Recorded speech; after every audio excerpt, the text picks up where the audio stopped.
Happy weekend marketers, kembali lagi bersama saya Ayu Ambalika dalam Marketplace Goes to Campus episode ke-46. Nah, hari ini saya akan menemani marketer selama 1,5 jam ke depan. Dan seperti biasa, Marketplace Goes to Campus akan memberikan inspirasi serta sudut pandang creativity, innovation, entrepreneurship, dan leadership yang telah atau akan dilaksanakan oleh lembaga pendidikan tinggi di Indonesia. Nah, terlebih dahulu nih marketer saya akan menyapa Mbak Yosanova Safitri, Deputi CEO Marketplace Inc. yang pada hari ini menggantikan Pak Hermawan Kartajaya yang berhalangan hadir. Selamat pagi Mbak Nova. Selamat pagi Amba, selamat pagi juga Pak Edi, Pak Raden, dan teman-teman semua. Selamat pagi. Selamat pagi Mbak Yosa, Mbak Ayu. Sehat-sehat selalu ya Mbak Nova.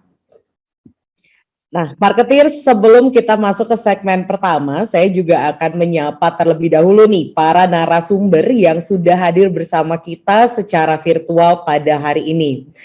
Yang pertama ada Bapak Dr. Edi Winarno, STMN, Rektor Universitas Tikubang Semarang. Selamat pagi Bapak.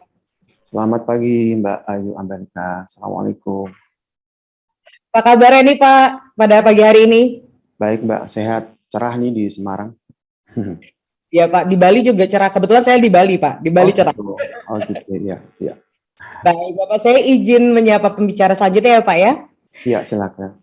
Baik, marketers, kemudian juga telah bergabung nih bersama kita pada hari ini ada Bapak Raden Gunawan STMT, Direktur Politeknik Rafflesia. Selamat pagi Bapak.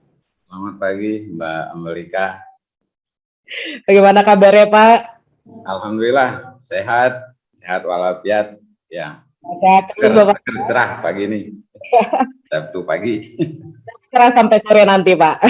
Ya. Nah, marketers, sebelum kita berbincang dengan para narasumber, kita akan simak terlebih dahulu cuplikan dari MGTC episode minggu lalu. Silakan. Memang kemajuan tidak bisa terjadi tanpa ada perubahan. Inilah disrupsi yang coba kita lakukan melalui program Merdeka Belajar, mendisrupsi kampus agar keluar dari zona nyamannya. Kami dalam proses-proses pengajaran kami mengundang pakar-pakar, ya, pebisnis, pemimpin bisnis, sehingga para student kami bisa mendapatkan pembelajaran langsung dari para pebisnis ini. Jadi pendekatan sekali lagi entrepreneur marketing sama sekali baru. Tidak hanya entrepreneurship sama marketing digabung jadi satu, enggak. Tapi beyond that. Jangan hanya fokus di kinerja. Kinerja itu PIPM tadi hanya finansial. Iya. Padahal minimal ada 5 aspek di dalam market value. Jadi kerjasama kita itu historical, emosional juga, bukan kerjasama ITB yang asal win-win dari otak, tapi ada emosionalnya, ada spiritualnya, terutama sama Prof.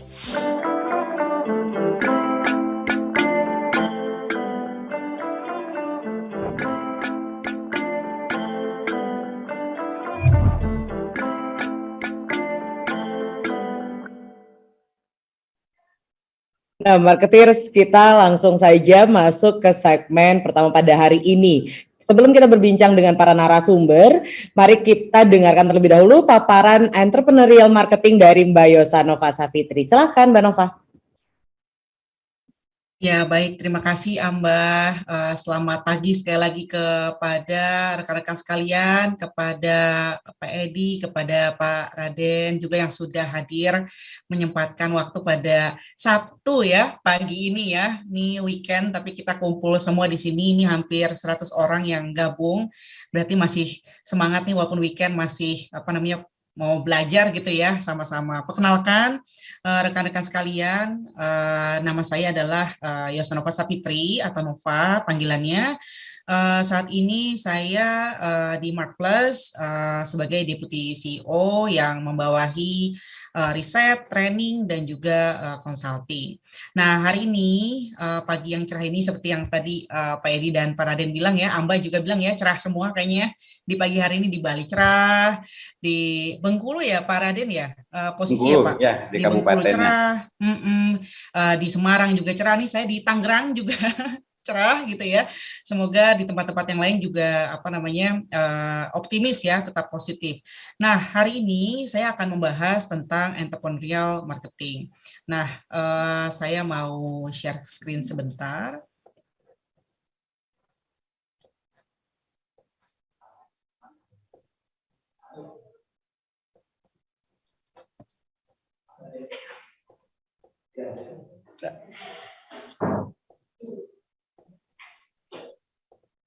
Oke, saya harap sudah terlihat ya, rekan-rekan sekalian. Jadi pagi ini saya membawa topik yang erat hubungannya dengan marketing dan juga entrepreneurship, karena yang hadir pada pagi ini, Pak Raden, Pak Edi ini Entrepreneurial University semua nih, mencetak generasi-generasi entrepreneur masa depan. Jadi saya ambil topik ini. Nah, judul spesifiknya adalah how to survive from crisis by blending marketing and entrepreneurship. Jadi kita mau lihat bagaimana sih sebenarnya peran marketing dan entrepreneurship dalam menyelamatkan berbagai macam perusahaan ya dalam menghadapi krisis seperti itu. Nah, sebelum kita masuk lebih lanjut, jangan lupa ya rekan-rekan sekalian untuk follow Instagram Marketplace Institute dan juga Marketplace Inc. dengan scan QR code yang ada di depan sini. Nanti saya bagikan juga materi ini ke teman-teman sekalian yang hadir ya pada pagi hari ini. Nah, kita mulai dari why-nya dulu ya. Kita mau bahas tentang krisis. Krisis itu banyak macamnya. Krisis yang paling happening pastinya adalah COVID-19 ya. Udah kurang lebih berapa lama ya kita ya? Dari 2020 Maret, terus 2021, 2022 ini udah ulang tahun ya dia ya, rekan-rekan sekalian, dan kayaknya sih semakin terlihat optimis ya. Jadi kita di fase recovery seperti itu. Nah, krisis ini terjadi bagi banyak perusahaan ya, karena saya lebih banyak ketemu sama industri gitu ya.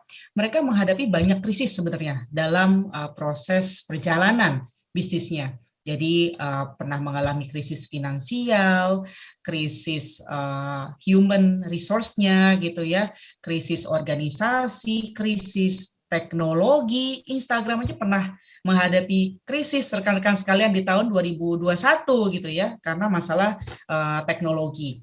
Natural crisis seperti COVID-19, pandemik seperti ini nih termasuk natural crisis, ada confrontation crisis, ada boycott dan segala macamnya, workplace crisis. Contohnya Popeyes di Florida pernah di-attack sama karyawannya sendiri untuk drive-thru 2021, belum lama ini.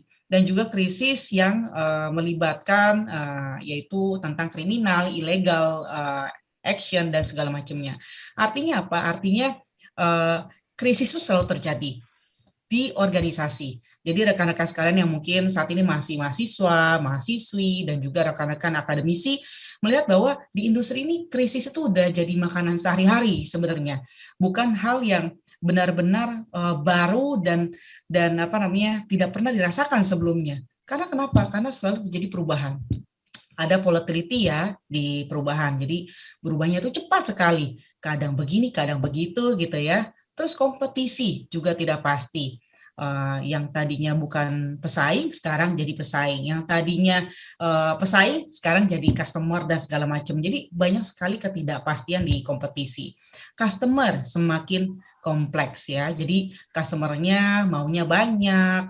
Dulu maunya warna merah, sekarang warna biru. Dulu maunya harganya X, sekarang maunya Y. Dulu kalau dikasih saus sambal oke, sekarang nggak suka saus sambal. Jadi hal-hal seperti yang membuat kompleksitas di customer ya. Dan perubahan yang cepat terjadi, kompetisi yang tidak pasti, juga customer yang makin kompleks menyebabkan company itu bingung mengambil keputusan. Nah, disinilah peran dari entrepreneurship itu menjadi penting ketika melakukan kegiatan marketing di perusahaan, di dalam internal ya, di organisasi. Nah, rekan-rekan sekalian, ketika kita mengalami krisis, maka terjadi unpredictability ya di organisasi. Dan apa yang harus dilakukan? Yang harus dilakukan adalah kita harus bisa recover secepat-cepatnya karena krisis itu akan berlalu, tapi jangan sampai perusahaan kita berlalu gitu ya. Perusahaan kita tentu saja harus bertahan. Nah, di sini peran marketing, peran entrepreneurship itu menjadi sangat penting, di mana marketing itu untuk bertumbuh ya, jadi di masa sulit, di masa recovery itu jadi bisa kembali bangkit dan akhirnya tumbuh, sementara jiwa entrepreneurship itu penting supaya kita bisa bertahan. Jadi bertahan dan juga tumbuh karena fasenya ini sekarang fase recovery semua. Tidak cukup kalau kita recover saja tapi harus recover faster seperti itu. Nah, di sini ada 3 hal rekan-rekan sekalian yang bisa dilakukan ketika terjadi krisis ya yang dialami oleh organisasi.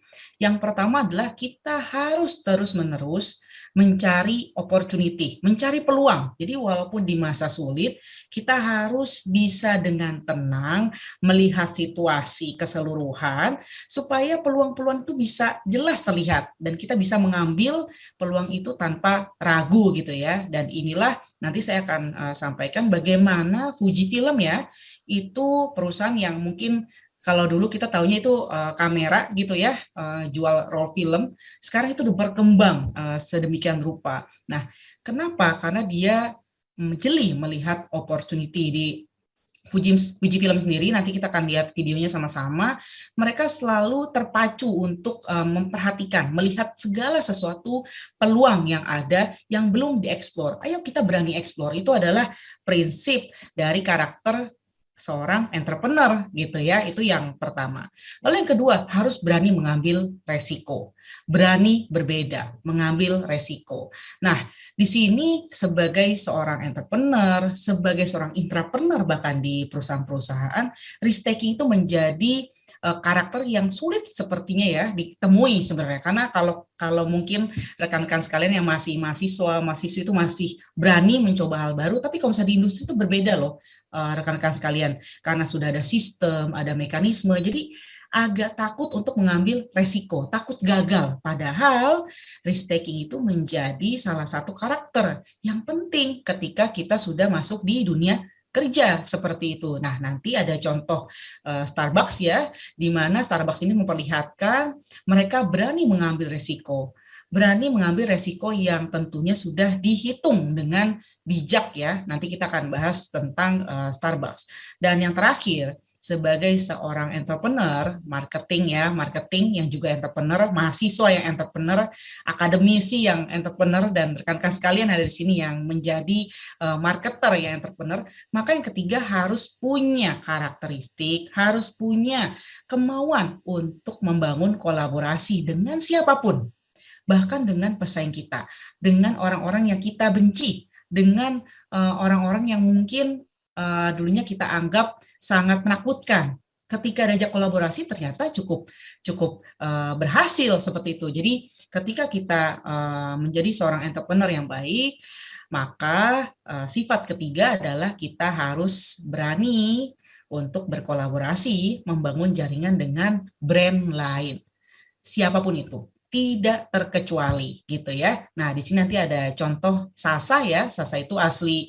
Indonesia, salah satu produk lokal yang mulai mendunia ya saat ini, di mana Sasa ini tidak melimitasi, tidak membatasi kolaborasi dengan siapapun, walaupun berbeda sama sekali industrinya. Jadi ini yang kita lihat sangat menarik ya, nanti rekan-rekan coba lihat bagaimana ketiga perusahaan ini memberikan contoh organisasi, industri, melakukan kegiatan entrepreneurial ya, dan juga kegiatan yang menekankan marketing. Nah, kita bahas yang pertama ya. Nah, ini semoga terlihat ya videonya ya, rekan-rekan sekalian. Saya akan mainkan dulu videonya, silakan, kurang lebih sekitar 2 menit.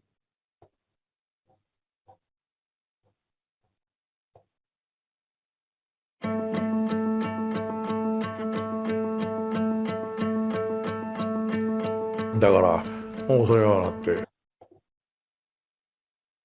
でその先10年7年8年10年このぐらいどうなるかって言ったらもうほとんどもうないだろう。でこれ大変なことだと。でどうするかと。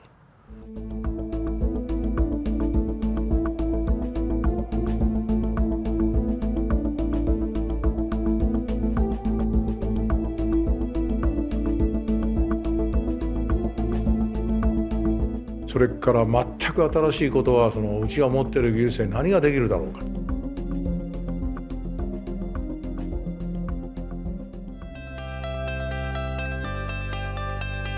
It is a rather striking realization that the same chemicals, same processes that help prevent fading of colors in photography also apply to skin and helps prevent skin from sagging and fading.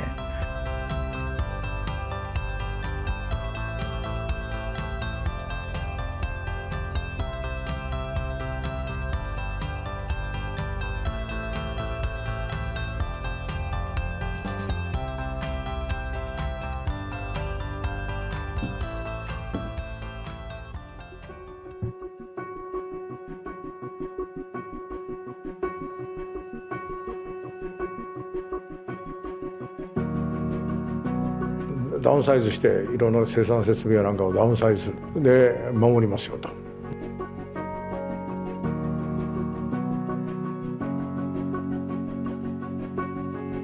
そういうふうにデジタルばっかりじゃない、アナログの良さもあるよってまた戻ってきてる動きもある、そういう動きもあるんだけども、我々はそういう意味で写真文化そのものを支え続けますと。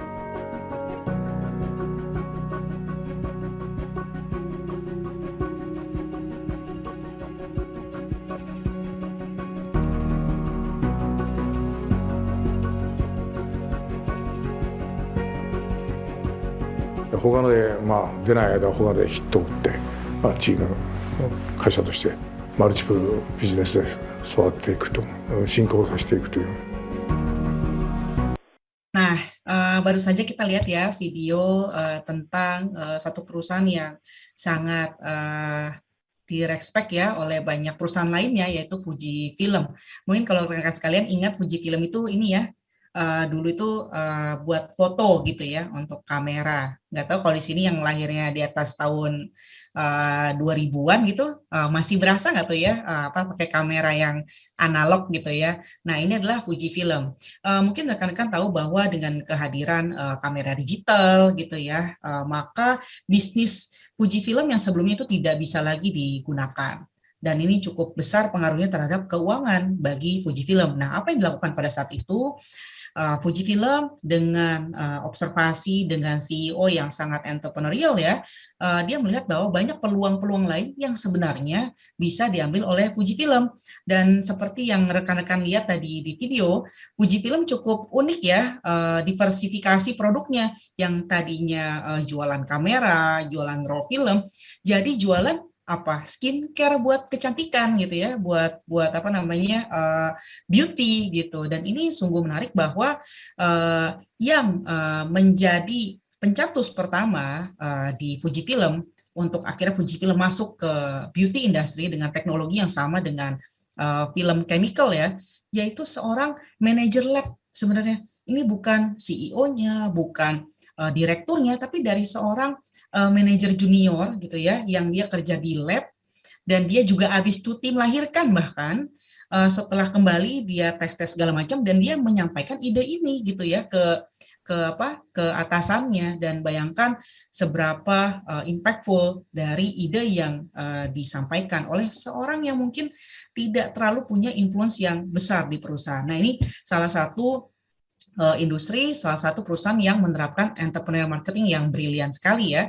Nah, kita masuk ke case kedua, yaitu Starbucks. Ini siapa yang tidak tahu ya, Starbucks ya, mungkin rekan-rekan sekalian udah apal nih rasa apa yang paling favorit gitu ya, bahkan mungkin ada yang setiap hari, setiap minggu nongkrong gitu ya sama teman-temannya di sana, atau mungkin bagi yang belum ada cabangnya kayak dekat rumah belum ada gitu ya, udah sering lihat gitu ya di sosial media dan dimanapun gitu ya. Nah, Starbucks ini menarik karena Starbucks ini rekan-rekan sekalian mengalami krisis yang luar biasa ketika CEO ataupun foundernya dari Starbucks itu resign gitu ya, dia keluar dari Starbucks. Langsung heboh banget yang terjadi ini. Kita lihat di video berikut ini ya.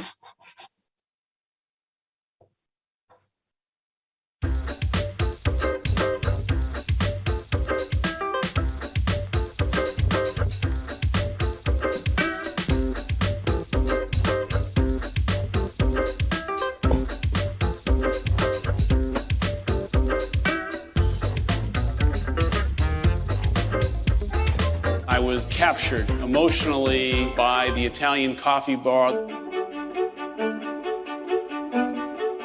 Sound of the coffee machine, the steam, and the length of time that it took.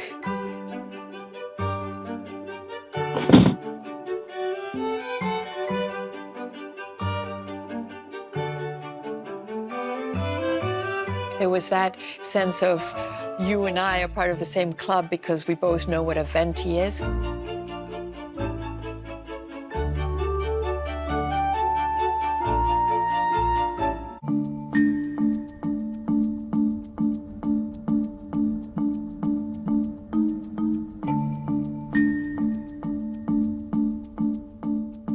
You couldn't move from a few hundred shops to a few thousand shops to over 20,000 shops without losing something.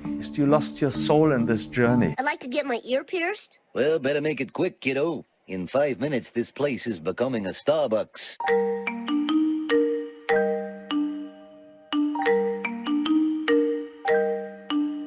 It became almost like a fast food business, and I personally feel like it kind of lost the charm a little bit.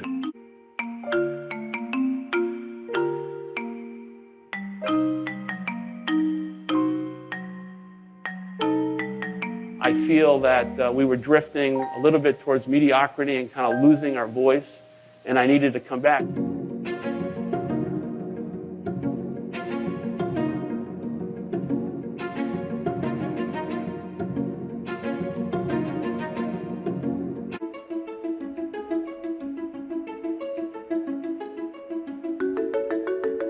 Oh, so wherever you are at 5:30 for 3 hours, they're going to shut down Starbucks. It's a good idea. Why? They got to get better.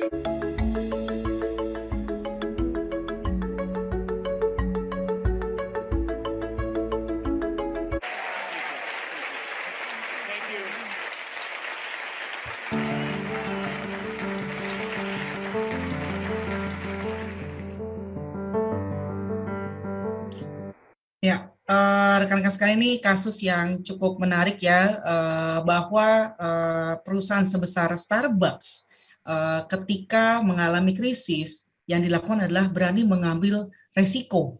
Apa resikonya? Resikonya adalah financially ya, itu tergerus. Jadi kalau misalnya lihat di sini, sejak Howard Schultz ya, CEO dan founder dari Starbucks itu resign tahun 2000, diambil alih oleh manajemen yang baru. Targetnya adalah volume penjualan yang menyebabkan soul ya, atau jiwa Starbucks yang mengedepankan customer experience, human interaction itu menjadi pudar gitu. Dan inilah yang membuat Howard Schultz waktu itu kembali lagi ke Starbucks tahun 2008 ya. Waktu itu kita ingat ada krisis ekonomi juga tuh di Amerika ya tahun itu ya. Dan dia dengan berani menutup kedai yang dirasa terlalu banyak kayaknya Starbucks di sekitar kita gitu ya, dan kembali menekankan bahwa Starbucks harus kembali ke rootnya, yaitu human interaction, customer experience, seperti itu. Jadi ketika terjadi krisis, ini adalah salah satu contoh perusahaan yang berani mengambil resiko. Nggak ada masalah sebenarnya gitu ya, untuk kembali bisa bangkit gitu. Itu adalah case yang kedua.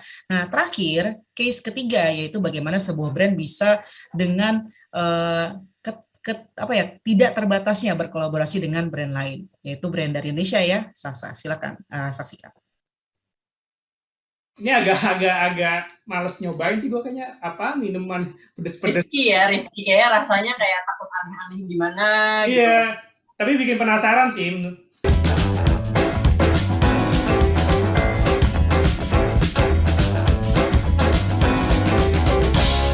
Tapi box Bontabur itu isinya adalah nasi box plus kulit ayam, sama ini dia isinya finger chicken. Dengan khususnya mereka yang generasi milenial, mereka sih ngebidiknya usia 18 sampai 35 tahun, dengan menghadirkan kolaborasi menu-menu yang unik-unik ini. Nah, dari situ setelah mereka bikin produk yang diharapkan bisa dibicarakan oleh netizen di media sosial atau konsumen citizen di dunia nyata segala macam, mereka menghadirkan produk ini secara dengan waktu terbatas. Nah, kalau kita kenal kan dulunya Sasa ini adalah produk micin. Sempat ada isu dan segala macamnya sampai mereka bikin campaign generasi micin untuk membela diri mereka, mengadakan kalau micin ya tidak berdampak sangat buruk untuk kesehatan ketika si micin ini tidak bersama bungkusnya. Campaign-nya begitu.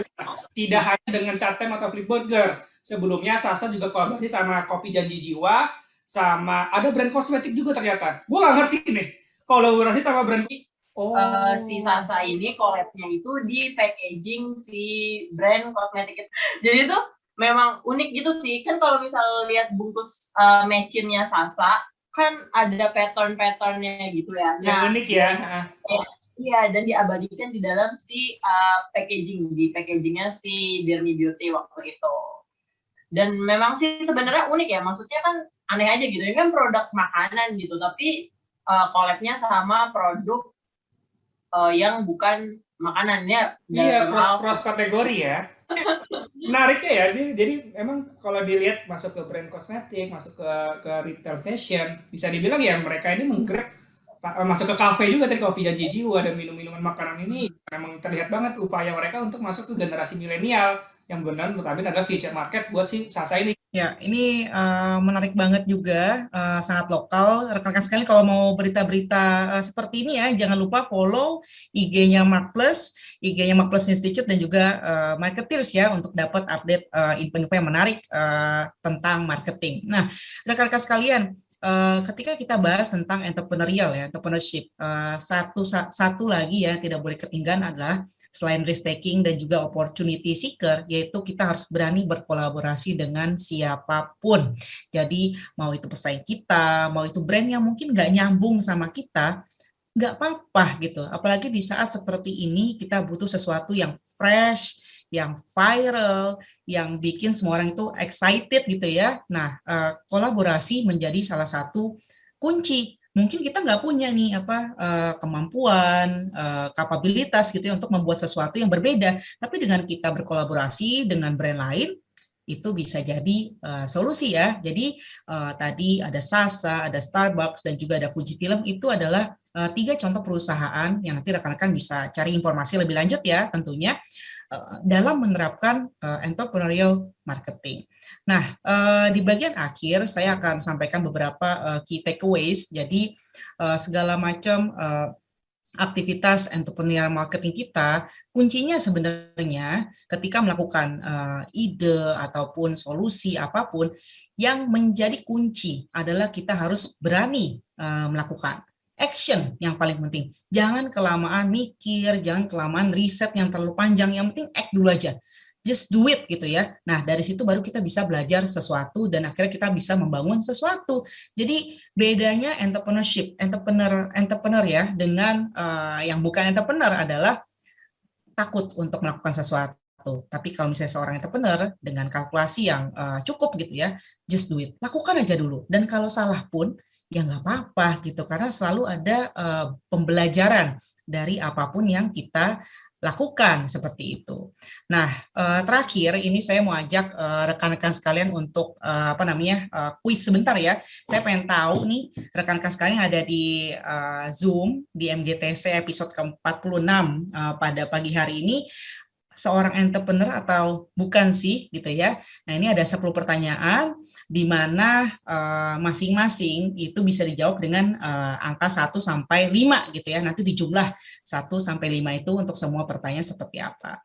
Nah, kalau rekan-rekan jawabannya itu di atas 30 ya, itu kemungkinan besar sulit sekali menjadi entrepreneur. Kenapa?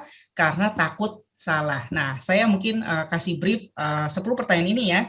Rekan-rekan bisa mulai jawab nih berapa skornya.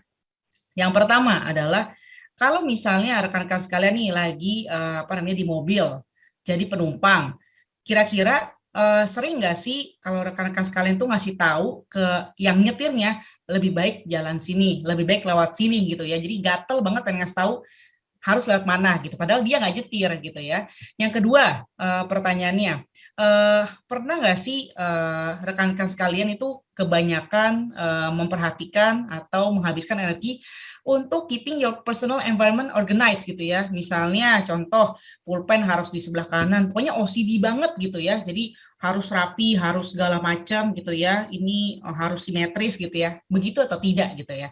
1-5 dijawab. Yang ketiga, sering nggak sih rekan-rekan sekalian memberikan komentar, memberikan saran yang dirasa rekan-rekan sekalian tuh paling tahu gitu. Lu seharusnya begini nih, lu seharusnya kalau ngerjain ini tuh begini aja gitu ya. Kalau misalnya iya, berarti jawabannya 5 gitu ya. Yang keempat, punya personal rules nggak atau rutin. Misalnya kalau pagi hari saya harus dimulai dengan cuci muka dulu, saya harus meditasi dulu gitu ya. Kalau iya berarti jawabannya 5.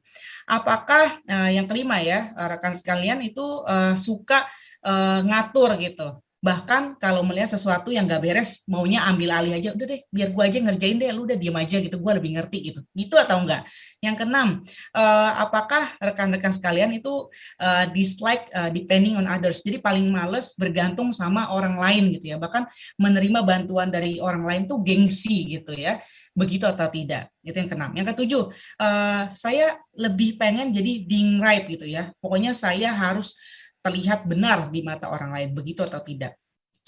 Yang kedelapan, apakah rekan-rekan sekalian ketika melakukan sesuatu itu selalu bikin planning yang kadang-kadang terlalu ribet, misalnya mau ke kantor, misalnya ini harus lewat jalan sini, skenario 1, skenario 2, sampai skenario 10 gitu ya, misalnya, begitu atau enggak? Yang kesembilan, susah nggak sih mengakui kesalahan? Jadi kalau misalnya ternyata kita salah, malu untuk ngomongnya, gengsi apa enggak? Dan yang ke-10 adalah suka kesel nggak sih kalau melihat orang lain itu bikin kesalahan, bahkan telat gitu ya, nggak on time, dan membuat plan yang teman-teman udah bikin itu jadi berantakan. Nah, kalau misalnya makin sesuai sama jawaban dan sesuai dengan apa yang menjadi pribadi teman-teman, 1-5 dikali 10 ya, kalau di atas 30 ini reflection sendiri aja, berarti kayaknya agak sulit nih jadi entrepreneur. Mungkin itu rekan-rekan sekalian sedikit gambaran bagaimana perusahaan industri melakukan, mengaplikasikan entrepreneurial marketing di perusahaannya masing-masing, dan sedikit reflection di akhir. Mungkin itu saja yang saya bisa sampaikan. Saya kembalikan lagi ke Amba, silakan. Baik, terima kasih Mbak Nova.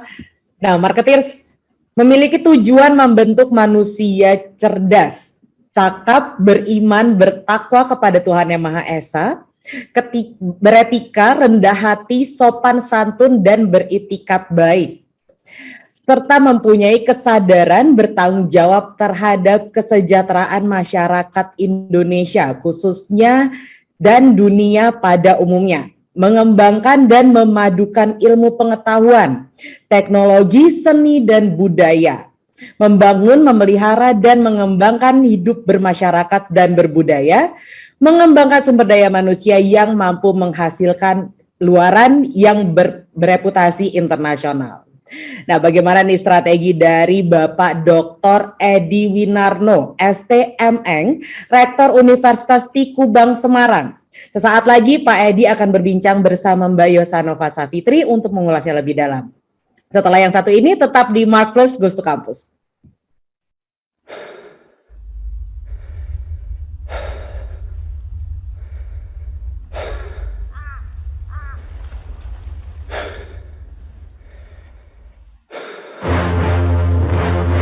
Proklamasi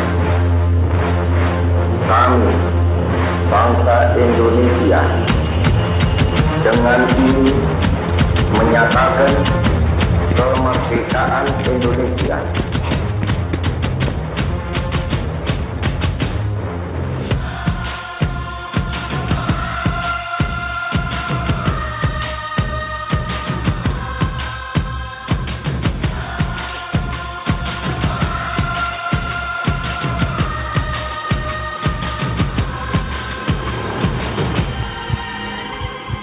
Tahu saat ini kita sedang menghadapi persoalan pandemi.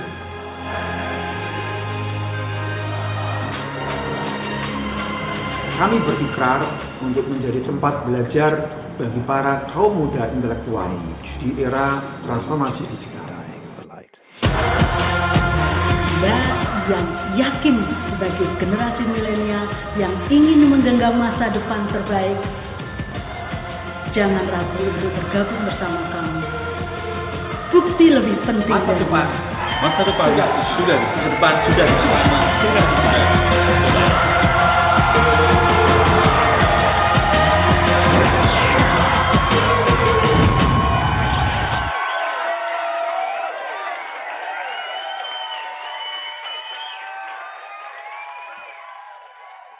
Masa depan sudah di sini. Nah, Marketeers, dalam segmen ini kita akan berbincang bersama Bapak Dr. Edi Winarno STMN, Rektor Universitas Tiku Bank Semarang, yang akan dipandu langsung oleh Mbak Yosanova Safitri. Nah, Marketeers bisa langsung mengajukan pertanyaan melalui kolom chat. Pak Edi, Mbak Nova, the time is yours, silakan. Baik, terima kasih Mbak. Selamat pagi lagi Pak Edi. Ya, pagi Mbak. Pagi itu di belakang ininya ya Pak, kampusnya Pak? Iya, ini sebenarnya kampus yang lama, cuma ini mau kita renovasi seperti ini. Ini dalam tahap proses ya, dalam tahap proses dan progres untuk renovasi begitu. Wih, kapan tuh Pak di launch Pak? Good news-nya kapan Pak? As soon as possible. As soon as possible. Ya, on progress lah, ya. Karena kan baik. pasti membutuhkan pendanaan yang juga tidak sedikit kita berproses. Begitu. Jadi semangat ya pasti yang mau masuk ke panggilannya Unisbank bukan ya Pak ya? Iya, bisa Unisbank, bisa Universitas Tiku Bank. Nanti saya ceritakan untuk historinya. Baik, siap. Ya. Kalau begitu kita langsung saja ya Pak ya, dengarkan sharing dari Pak Edi kepada rekan-rekan sekalian. Buka matanya, buka telinganya, kita dengarkan sama-sama paparan dari Pak Edi. Silakan Pak Edi. Iya, minta tolong untuk materi saya. Oke, bismillahirrahmanirrahim. Assalamualaikum warahmatullahi wabarakatuh. Ya, alhamdulillahirabbil alamin. Salam sejahtera untuk kita semua. Om Swastiastu, Namo Buddhaya, salam kebajikan.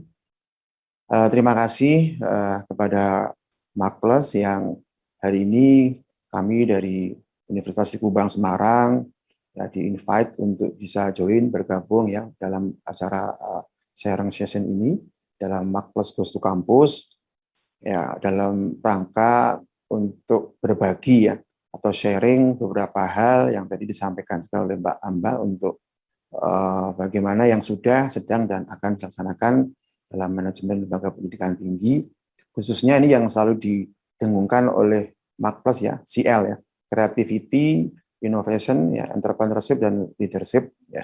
Terutama hari ini kami mewakili dari pimpinan institusi bersama nanti Pak Raden ya, yang akan menyampaikan juga dari sisi pendidikan tinggi vokasinya. Ya, jadi sebagaimana kita ketahui, ya mungkin next slide-nya.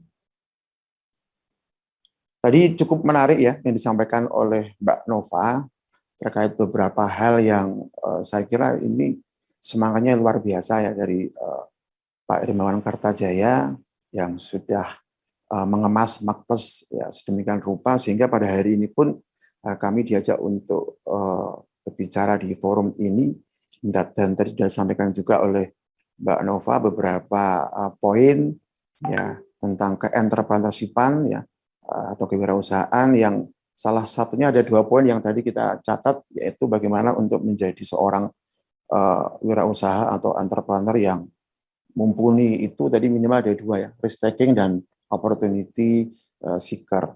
Nah, di situ juga kami ini adalah sebuah perguruan tinggi yang sebenarnya sudah cukup tua nih Mbak.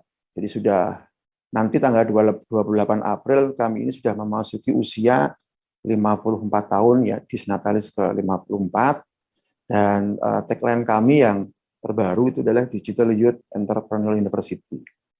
Mungkin perlu saya ceritakan dulu ya, tak kenal maka tak sayang, ya, Unisbank atau kita sekarang ini kita lebih menyebutnya dengan Universitas Tiku Bank ya, atau Unisbank itu berdiri sebenarnya sejak tahun 1968. Jadi waktu itu kita cukup sangat terkenal Mbak, di Semarang, Jawa Tengah, bahkan di Indonesia ya, ada beberapa perguruan tinggi yang memang fokus saat itu untuk mencetak lulusan-lulusan yang siap untuk dalam tanda kutip dipekerjakan di perbankan.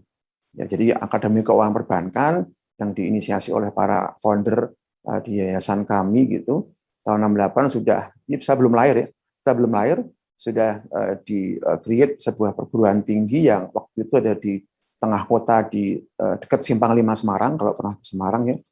Dan sampai hari ini sudah hampir 54 tahun ya, nanti tanggal 28 April, dan sudah mengalami banyak metamorfosis ya, atau perubahan, berprogres ya, dan berjalan sampai hari ini sempat berubah jadi nama STIKU Bank, Sekolah Tinggi Keuangan Perbankan, kemudian juga migrasi ke STI STIKU Bank, muncul lagi beberapa embrio unit yang baru seperti AMIK ya, Akademi Manajemen dan Informatika dan Komputer, waktu itu AMIK STIKU Bank, berubah ke STIMIK STIKU Bank kalau nggak salah tahun 94 ya.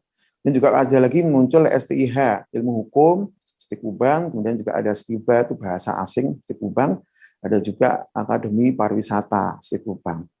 Yang ini sudah berjalan masing-masing sejak saat itu, kemudian tahun 2001 itu SK Mendiknas muncul ya, diterbitkan dan kita berubah atau muncul menjadi Universitas STIKU Bank.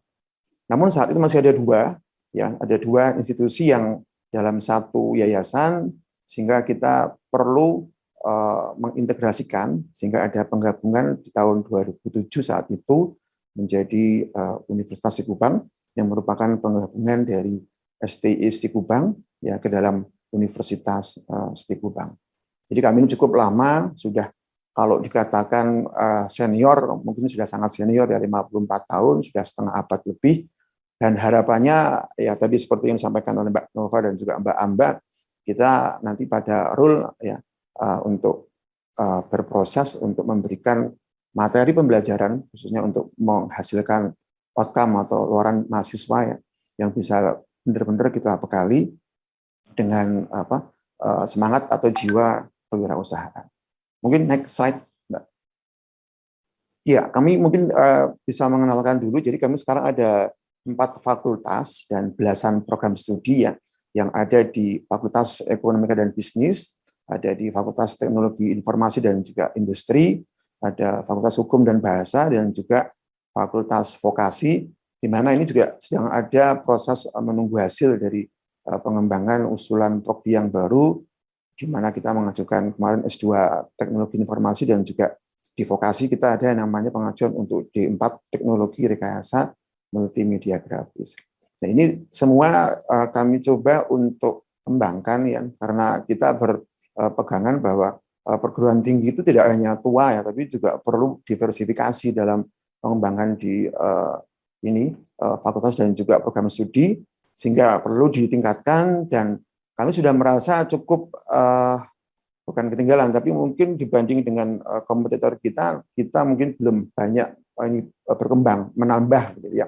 Tapi kita dengan semangat yang luar biasa, dengan semangat yang tinggi, insya Allah dengan visi dari Universitas STIKU Bank ya, yang pada tahun 2035 itu ingin menjadi perguruan tinggi yang bereputasi internasional, berbasis teknologi dan berjiwa kewirausahaan, insya Allah nanti kita akan bisa berkembang lebih baik lagi, yang akan membuka program studi yang tidak hanya nanti di akademik ya, tidak juga hanya di profesional, tapi juga di vokasi, bahkan nanti untuk pengembangan pasca sarjana hingga tingkat doktoral. Itu merupakan cita-cita kami dan juga cita-cita para founder atau pendiri dari kampus kami yang ingin mencoba ke sana. Next slide. Nah, sebenarnya materi yang saya akan coba sajikan hari ini itu mungkin sangat simpel ya, sangat singkat, mengingat juga waktu yang disediakan. Tapi intinya dari Universitas STIKU Bank mencoba menyampaikan ya bahwa misalnya dalam proses pembelajaran di sebuah perguruan tinggi ya, seperti tema awal CL ya, creativity, innovation, kemudian entrepreneurship dan leadership, bagaimana dalam memanage pembelajaran atau proses akademik di pendidikan tinggi, tentunya ini juga selaras dengan apa yang sedang dan telah dan akan kami lakukan, di mana Universitas Kubang saat ini memiliki tagline tadi Digital Youth Entrepreneur University.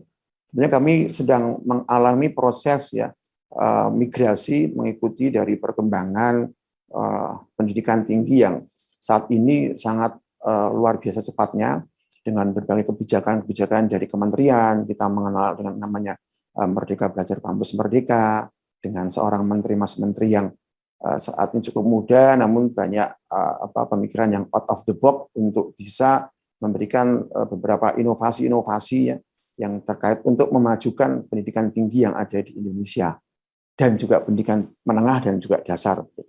Nah, kita bermain di segmen pendidikan tinggi, tentunya ini juga jadi PR bagaimana kita dalam mengelola ya, merespon dengan cepat, dengan baik ya, dan sekaligus untuk mengikuti setiap pola konsep ya yang diberikan oleh kementerian, yang kita coba telaah dan pikir itu juga bagian yang saya kira bukan hanya sembarang untuk diputuskan, tetapi juga merupakan suatu hal yang kita menganggap dan merespon itu sesuatu yang pasti akan banyak ya benefit, manfaat, sekaligus juga hal-hal baru yang saya kira ini tujuan dari pemerintah yang tidak hanya mencoba untuk mengembangkan pendidikan di Indonesia ini untuk menjadi sesuatu yang baik di level nasional, tapi juga bisa untuk menyamai ya, paling tidak kita bisa setara dengan pendidikan tinggi yang ada di internasional.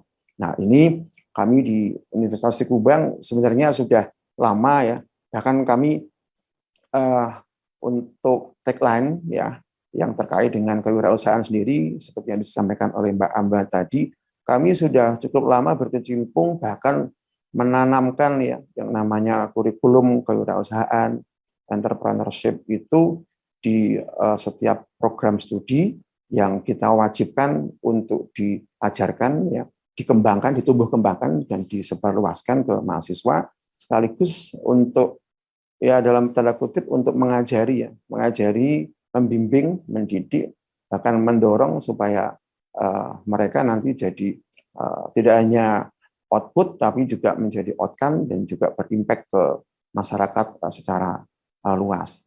Nah, kami ingat betul kami tahun 2016, 17 dan 18 pernah mendapatkan penghargaan juga dari Pak Hermawan Kertajaya ya selaku Presiden of ini ya ICSP, International Council for Small Business. Ya, betul, nah, itu sudah diberikan kepada kami dan kami cukup mendapatkan penghargaan itu dan cukup senang, dan itu juga menjadi daya dorong kami juga di dalam rangka untuk lebih mematangkan ya pengelolaan pendidikan pembelajaran ke para mahasiswa kami, di mana kami juga sudah membentuk unit-unit ya yang terkait dengan itu ya. Ada inkubator bisnis, kemudian juga sekarang ini ada divisi pengembangan bisnis dan kewirausahaan, di mana kami sudah banyak mendapatkan hibah juga dari pemerintah dan beberapa luaran outcome yang itu sudah inline dengan apa yang kita inginkan, dan setiap tahunnya dari mahasiswa itu sudah kita legitimasi, kita formalkan dengan memberikan penghargaan keberhasilan mereka atas prestasi ya setiap tahun, bahkan setiap semester di saat kami mewisuda itu beberapa persen dari jumlah yang wisuda itu pasti muncul yang namanya wirausaha muda. Nah, ini seiring dengan tadi semangat yang ada di Markles juga, bahwasanya entrepreneurship ini memang saat tepat ketika seorang mahasiswa itu diberikan materi itu di pembelajaran saat di kuliah ya, sehingga ini sudah coba kita terapkan, kita praktekkan, dan kita berikan pembekalan kepada seluruh mahasiswa. Nah, ada 7 poin yang perlu saya sampaikan di sini. Ini ide ya dan juga semangat ya, di mana ini merupakan value yang terkait dengan kompetensi ataupun ya bisa dikatakan sebagai skill yang kami coba untuk terapkan kepada seluruh mahasiswa, ya, termasuk juga dosennya ya, bahwa kita memiliki beberapa tujuan ketika ingin menghasilkan lulusan atau outcome mahasiswa itu kita harus bekali dan kita create ya kita ciptakan untuk menghasilkan yang pertama adalah leader.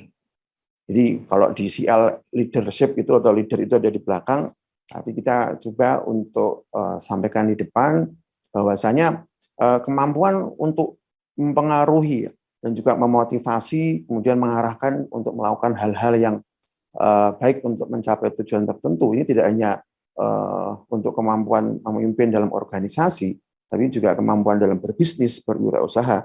Ini nampaknya juga perlu kami bekali ya kepada seluruh mahasiswa mulai sejak mereka masuk ya, sampai mereka nanti lulus.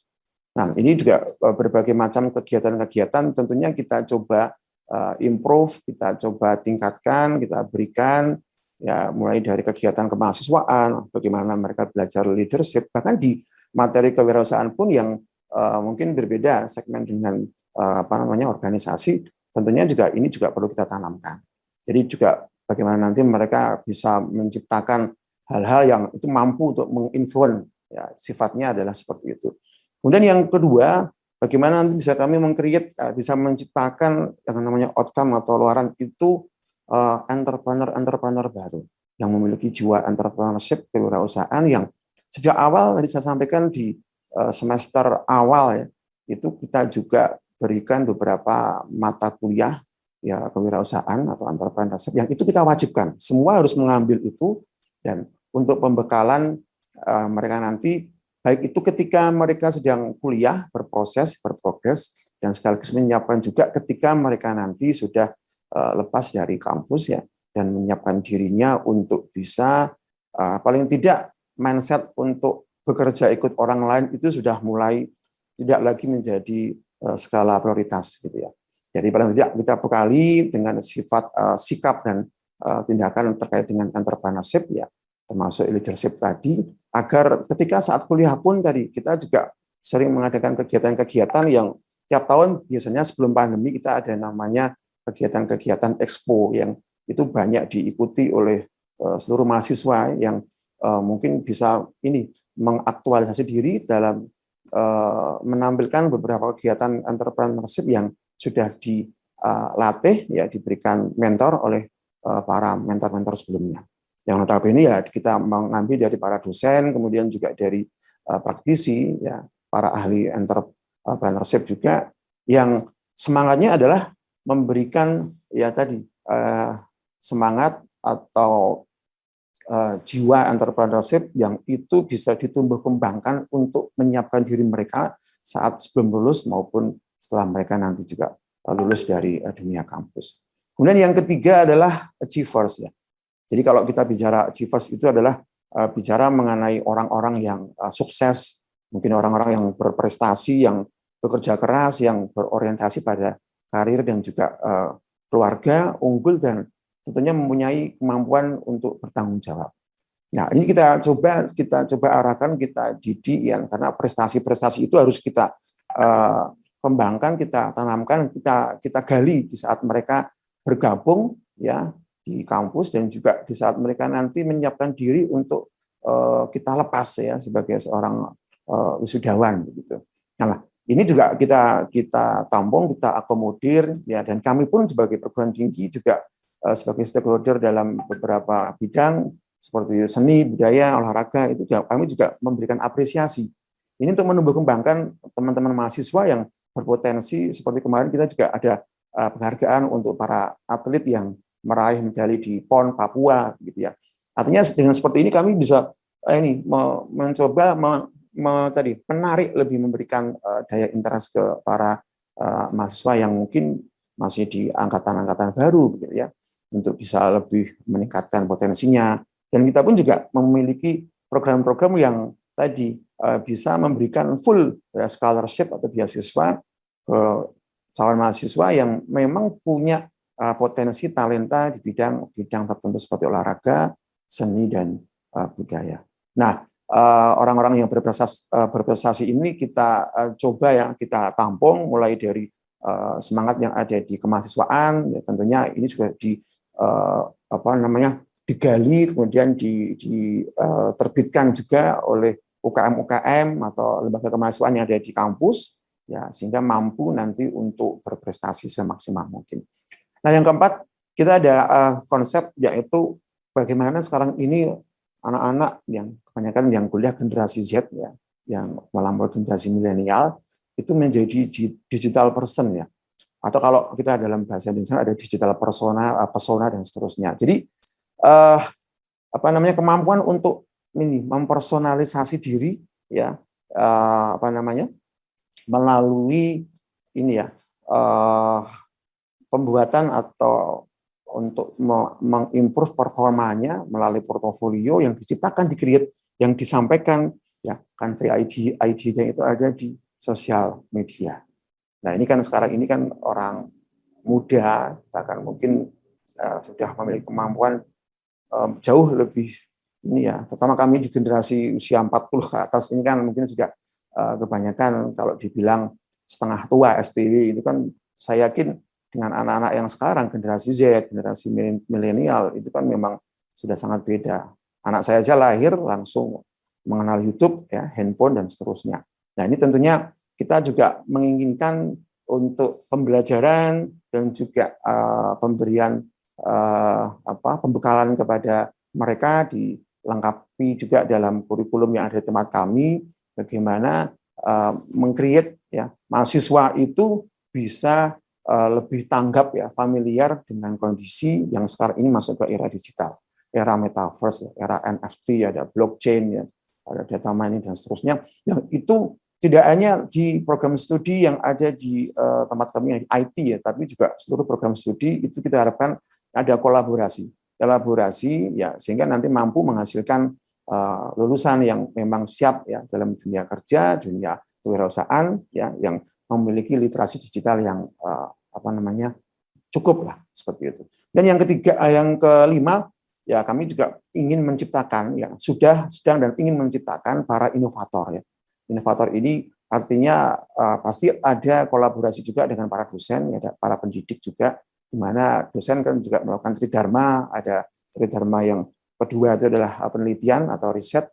Nah, ini juga kadang kita mengharapkan ya ada kolaborasi antara dosen dengan mahasiswa untuk menemukan hal baru ya, invention atau innovation yang itu bisa menjadi tadi penyemangat juga bagi mereka, bagi adik-adik kelas juga, dan juga ini juga penyemangat untuk value ya lembaga dalam rangka untuk mengimprove performa, baik itu pemeringkatan, standar mutu diakreditasi dan seterusnya. Ya, dengan munculnya mungkin startup yang baru ya, nggak hanya di bidang IT ya, mungkin inovator yang lain yang saya kira ini sesuai dengan prodi yang ada di tempat kami, ini sedang coba kita genjot ke sana ya untuk menghasilkan invention baru yang itu hasil kolaborasi baik itu dari dosen dan juga dari mahasiswanya. Nah, yang dua terakhir adalah networker ya. Jadi tidak ada sesuatu tadi disampaikan, tidak ada sesuatu usaha bisnis apapun itu jika tidak ada kolaborasi, tidak ada jejaring, tidak ada jaringan yang itu sangat dibutuhkan ketika kita mau mencoba untuk market ya, untuk mencoba memasarkan dan seterusnya. Nah, ini pun juga kita bekali ke mahasiswa di tempat kami untuk belajar sejak awal, mulai dari kegiatan kemahasiswaan, kemudian juga di perkuliahan ya. Mungkin muatan-muatan yang kita sampaikan di perkuliahan yang dibimbing oleh dosennya itu bagaimana bisa untuk menciptakan, meng-create ya, mereka mampu belajar untuk mengembangkan jejaring tidak hanya saat nanti mereka lulus, tapi juga saat mereka kuliah yang ada di mungkin di organisasi kemahasiswaan, dan juga nanti harapannya ketika mereka juga belajar entrepreneurship tadi, bisnis saat kuliah nanti juga mampu dikembangkan untuk jejaring ya, terutama jejaring digital ya yang saat ini sudah sangat seperti ini. Yang terakhir tentunya dengan mengusung Unisbank atau Studi Bank Leading ini tidak akan bisa jalan semuanya ya, dari leader, entrepreneur, achievers ya, digital person, innovator dan networker kalau mahasiswa itu tidak kita ajari ya, kita bekali dengan semangat ya, personality yang baik atau good personal. Nah, ini kami ini adalah perguruan tinggi swasta yang tentunya alumni kami sudah ada 39.000 lebih ya, yang ini menjadi tugas kami juga bagaimana untuk sekarang ini mempertahankan ya performa dari para mahasiswa, lulusan dan juga alumni untuk bisa bertahan ya, tidak lagi contoh kampus-kampus yang menciptakan para koruptor dan sebagainya. Tapi kita mulai dari awal ya, sejak kuliah kita tanamkan ya soft skill yang itu bisa nanti menjadi bekal saat kuliah dan saat mereka lulus nanti ya menjadi sesuatu yang inilah alumni dari Stikubang seperti itu. Sehingga tidak hanya saat mereka kuliah mereka mempunyai kepribadian yang bagus ya saat berkomunikasi dengan dosen misalkan saat belajar di kelas, namun juga nanti bisa menjadi sosok tokoh ya yang penting dan bahkan melebihi dari dosen-dosen pengajarnya. Dan mungkin juga perlu kami sampaikan juga dari 39.000 alumni kami ini kami sudah banyak menghasilkan ya tokoh-tokoh juga ya bahkan owner bank, owner BPR juga ya yang dulunya memang kami ini Akubang terkenal dengan penghasil ya pencetak lulusan yang siap di dunia perbankan.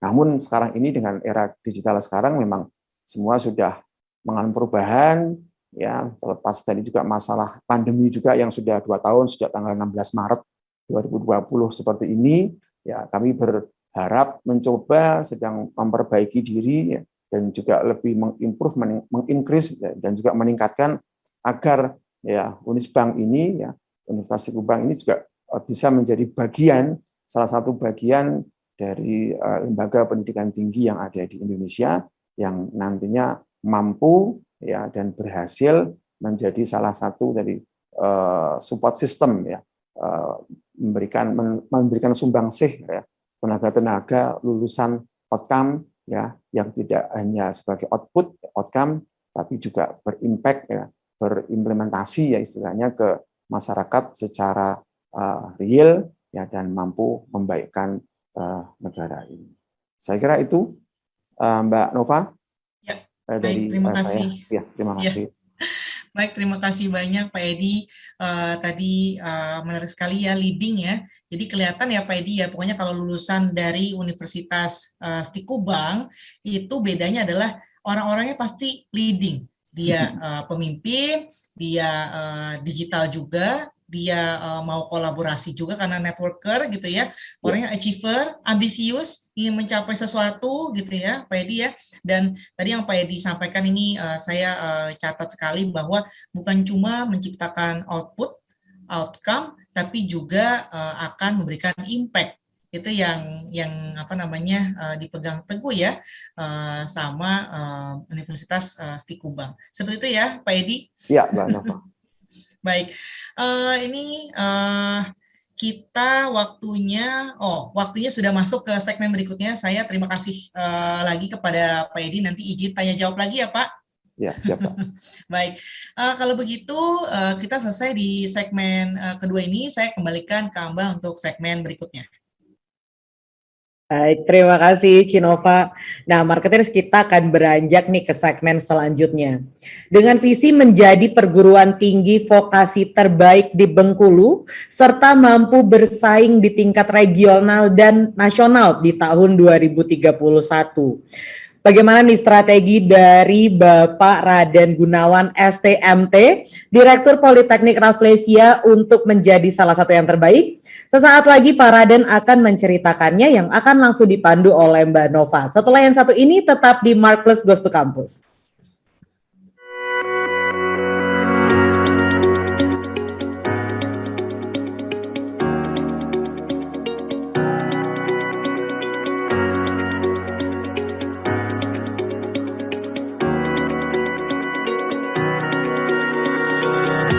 Politeknik Rafflesia adalah perguruan tinggi yang terletak di Kabupaten Rejang-Lebong, Provinsi Bengkulu, berada tepat di tengah-tengah kota Curug. Sebagai kampus swasta terbaik di Rejang-Lebong, Politeknik Rafflesia didukung dengan fasilitas yang lengkap, mulai dari ruang belajar, laboratorium, bengkel, perpustakaan, kantin, serta area parkir dan lapangan olahraga. Politeknik Rafflesia memberikan beasiswa bidik misi, beasiswa KIP kuliah dan UKT, beasiswa yayasan, serta masih banyak beasiswa lainnya. Politeknik Rafflesia memiliki 4 program studi: Teknik Sipil,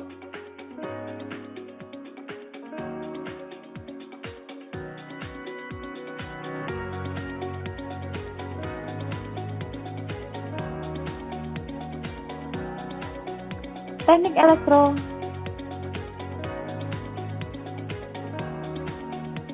Teknik Mesin,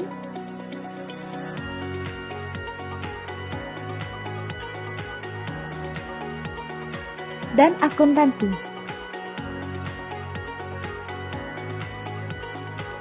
Mahasiswa Politeknik Rafflesia memiliki banyak kegiatan serta UKM, baik di dalam maupun di luar kampus.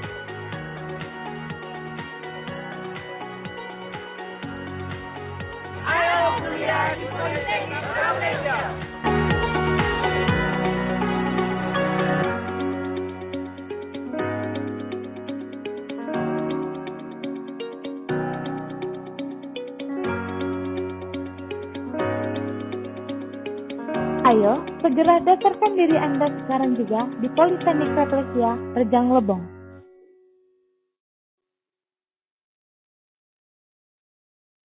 Nah, Marketeers masih bersama saya Ayu Ambalika dalam Marketplace Goes to Campus episode ke-46. Marketeers bisa langsung mengajukan pertanyaan melalui kolom chat. Dalam segmen kali ini kita akan berbincang bersama Bapak Raden Gunawan, STMT, Direktur Politeknik Rafflesia yang akan dipandu langsung oleh Deputi CEO Marketplace Inc. Mbak Yosanova Safitri. Pak Raden, Mbak Nova, silakan. Baik, terima kasih. Wah, ini kalau kita ingat Bengkulu pasti ingatnya Bunga Rafflesia Arnoldi ya. Dan kalau kita ingat belajar di mana yang paling keren pasti Politeknik Rafflesia gitu ya, Pak Raden. Betul, siap, Bu Nova. Panggilannya apa sih Pak? Pak Raden, bener Pak? Pak Raden, ada juga Pak Gunawan gitu ya. Pak Gunawan ya, jadi saya ingat masa kecil Pak, ada apa sih Unyil ya, ada Pak Raden cuma kurang kumisnya ya, Pak ya. Baik. Nah ini lokasinya di Rejang Lebong, Kota Curup, itu di dekat mana ya Bengkulu Pak? Baik, terima kasih Ibu Nova.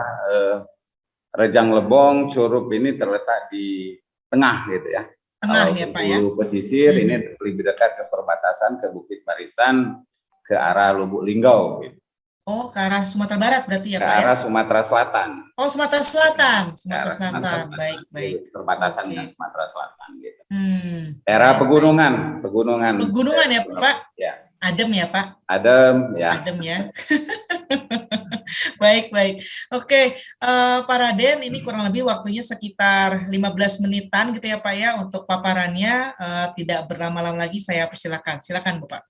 Baik, terima kasih. Assalamualaikum warahmatullahi wabarakatuh. Salam sejahtera, salam sehat untuk kita semua. Rekan-rekan Pak Edi dari Semarang, Ibu Nova dan Pak Ambal. Alhamdulillah pagi ini kita semua dalam kondisi sehat. Puji syukur kepada Allah Subhanahu wa Ta'ala. Pertama mungkin kami sangat berterima kasih dilibatkan kemudian dapat kontribusi mengikuti acara Marketplace ini. Mungkin dari beberapa waktu yang lalu rekan-rekan kami juga banyak mengikuti acara ini, jadi sudah sangat familiar mungkin di rekan-rekan dosen, juga mungkin diinikan dengan mahasiswa dan sebagainya untuk ajang pembelajaran ataupun sharing bagi kita semua. Mungkin langsung saja perkenalan kami dari Politeknik Rafflesia Rejang Lebong ini berada di Kabupaten Rejang Lebong. Jadi ibu kotanya Curup gitu ya, Kabupaten Rejang Lebong. Kemudian provinsinya Bengkulu. Jadi Bengkulu yang di pesisir pantai, dari Bengkulu ke Rejang Lebong itu sekitar 2 jam ke tengah gitu. Kemudian berbatasan dengan Lubuk Linggau gitu ya, Lubuk Linggau ke arah Jambi, Padang dan sebagainya. Jadi pertama kami Politeknik Rafflesia Mungkin ada slide-nya.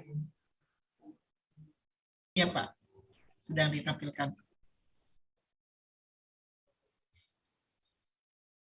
Baik, jadi Politeknik Rafflesia, disingkat Polrap gitu ya, Polrap. Jadi Politeknik Rafflesia ini berada di Rejang Lebong, Kabupaten Rejang Lebong, Bengkulu, Provinsi Bengkulu, merupakan perguruan tinggi vokasi. Dalam hal ini kami berupaya bagaimana menciptakan atau memberi keilmuan di bidang vokasi yang menuntut keterampilan bagi mahasiswa, anak-anak didik kami. Politeknik Rafflesia ini berdiri tahun 2002, jadi menjelang 20 tahun dengan status perguruan tinggi swasta yang di dalamnya ada 4 program studi, ada program studi teknik sipil, kemudian program studi teknik mesin, program studi teknik elektro, dan akuntansi. Jadi Politeknik Rafflesia di Rejang Lebong ini sebenarnya bersaing cukup banyak. Ada 4 perguruan tinggi lain, ada IAIN, kemudian ada perguruan tinggi swasta, 4 Betulai, kemudian ada juga Politeknik Kesehatan, dan juga ada Akademi Komunitas. Jadi di kota kecil menengah gitu ya, jadi ada 5 perguruan tinggi, namun dari masa berdiri sampai sekarang kami cukup eksis gitu. Kami juga punya keyakinan bahwa untuk Politeknik Rafflesia kami juga mempunyai segmen pasar tersendiri. Jadi mungkin untuk bidang vokasi mungkin di Bengkulu, kalau yang untuk umum juga cukup terkemuka Politeknik Rafflesia. Ada semua Politeknik Rafflesia. Jadi Politeknik Rafflesia kami telah mungkin sedikit bercerita, ini telah melaksanakan 16 kali wisuda gitu ya, ada sekitar 1.500-an alumni, dan di posisi sekarang tercatat ada 638 mahasiswa di 4 prodi itu. Jadi kisaran biasanya dari sekitar 600 sampai 700 mahasiswa. Terus terang dengan krisis yang kita alami dalam masa 2 tahun ini cukup berpengaruh sebenarnya. Terdampak COVID-19 ini dari tahun 2020 akhir gitu ya, 2020-2021 secara jumlah mungkin sedikit mengalami penurunan juga, mungkin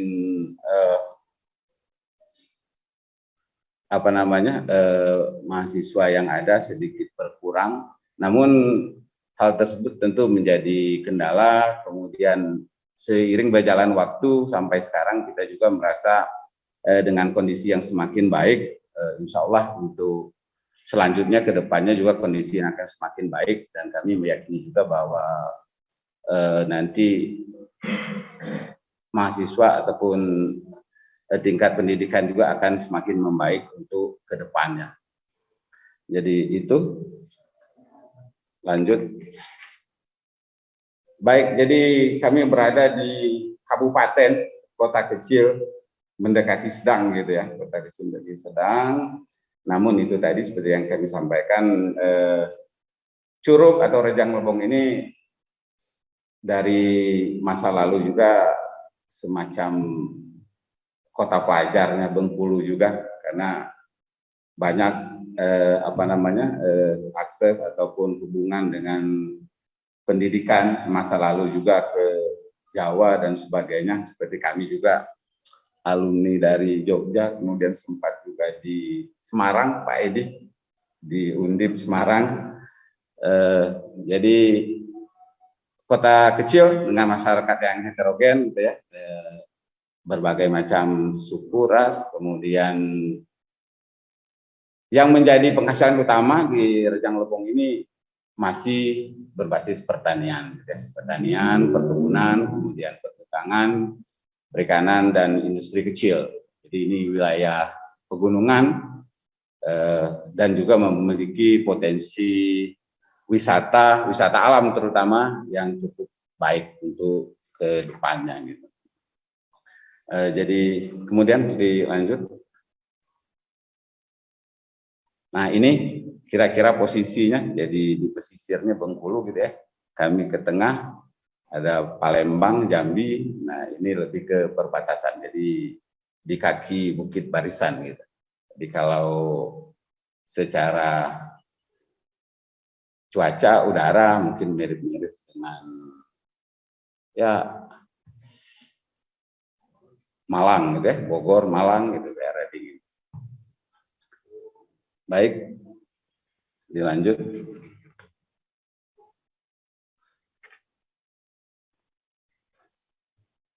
Jadi Politeknik Rafflesia berdiri tahun 2002, kemudian di Layan Pendidikan Tinggi Vokasi.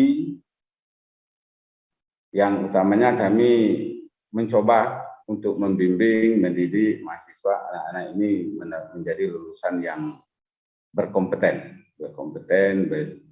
daya saing gitu ya, siap kerja, siap memasuki dunia industri, kemudian juga seperti kondisi yang ada sekarang bahwa kita menekankan kepada kewirausahaan dengan harapan lulusan-lulusan ini ke depannya nanti bisa mandiri, kemudian bisa menciptakan lapangan kerja untuk sesuai dengan bidang keilmuannya masing-masing. Next, lanjut Bu. Jadi dari 4 program studi itu kami membuat singkatan Politeknik Rafflesia MAS gitu ya. Dari program studi elektro, mesin, kemudian akuntansi dan teknik sipil. Selanjutnya. Nah, dari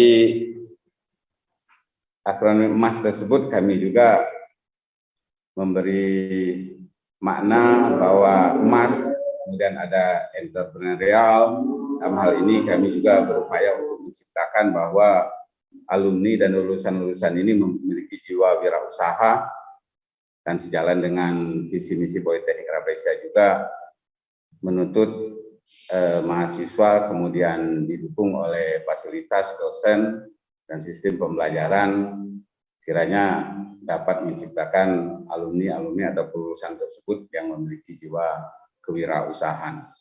Kemudian juga multi talent harapannya lulusan Politeknik Rafflesia didukung oleh kemampuan yang baik dengan pembelajaran yang baik, pelatihan, keterampilan, dan satu hal sudah kita laksanakan beberapa tahun ini bahwa mahasiswa tersebut sebelum mereka lulus mereka juga memiliki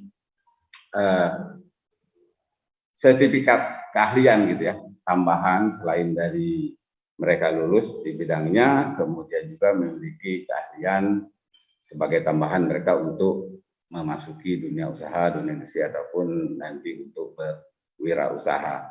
Kemudian adaptif dalam artian bahwa baik mahasiswa, dosen, kemudian juga sistem pembelajaran kita sendiri kita upayakan untuk adaptif, dapat beradaptasi dengan kondisi yang ada seperti sekarang ini sesuai dengan perkembangan zaman.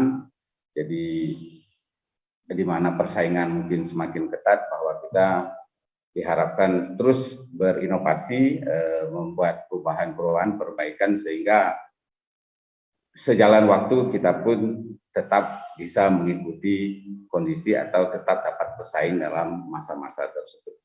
Kemudian S-nya ada smart gitu ya, poin yang paling penting smart.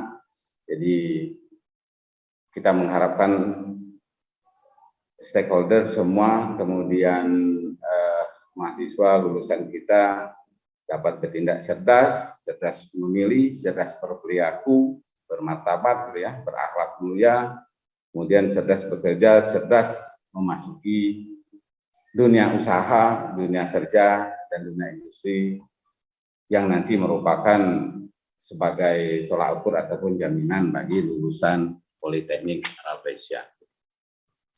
Nah, kemudian sesuai dengan kondisi yang ada saat ini, setelah kami menganggapnya ini sudah mungkin di akhir masa krisis ini, mudah-mudahan ke depan menjadi lebih baik.